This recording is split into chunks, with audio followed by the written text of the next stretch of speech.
दोस्तों नमस्कार, आप देखते रहे न्यूज एसीपी भारत की खास खबर। गौचर बटा चमोली। रिपोर्ट ललिता प्रसाद लखेड़ा।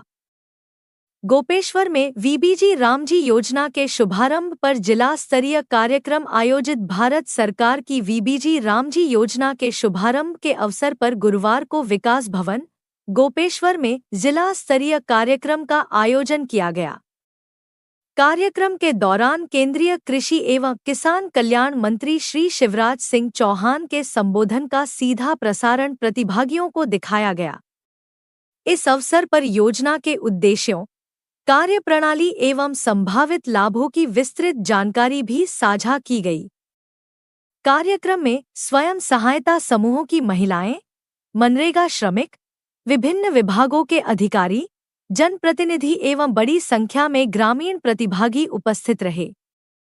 योजना के प्रभावी क्रियान्वयन के लिए आवश्यक दिशा निर्देश देते हुए प्रतिभागियों को इसके विभिन्न प्रावधानों से अवगत कराया गया। मुख्य विकास अधिकारी डॉ. अभिषेक त्रिपाठी ने कहा कि जनपद चमोली में वीबीजी रामजी योजना के सफल एवं प्रभावी क्रियान्वयन के लिए सभी आवश्यक तैयारियां की जा रही हैं। उन्होंने बताया कि यह योजना मनरेगा से भिन्न स्वरूप में संचालित होगी तथा इसके अंतर्गत निर्धारित दिशा निर्देशों एवं मानकों के अनुरूप कार्य किए जाएंगे। उन्होंने संबंधित विभागों से बेहतर समन्वय स्थापित करते हुए योजना को समयबद्ध एवं गुणवत्तापूर्ण ढंग से धरातल पर उतारने का आह्वान किया। आप हमारे चैनल न्यूज एसीपी भारत को यूट्यूब पर सब्सक्राइब कीजिए और लाइक करें। देखते रहिए हमारे साथ न्यूज एसीपी भारत की खास खबर। जैसा कि आप लोग अवगत ही हैं, आज माननीय प्रधानमंत्री जी के द्वारा जो है भारत में और हमारे राज्य में भी वीबीजी रामजी योजना का शुभारंभ किया गया है।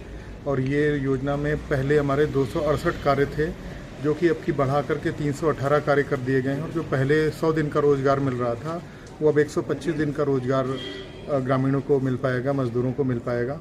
और साथ ही इसमें बहुत सारे जो ऐसे कार्य थे जो पहले नहीं कर पा रहे थे या जो बहुत आवश्यक थे, तो वो भी अब किए जा सकते हैं। इस योजना का मुख्य उद्देश्य जो है विकसित भारत बनाना है, विकसित उत्तराखंड बनाना है, विकसित चमोली बनाना है।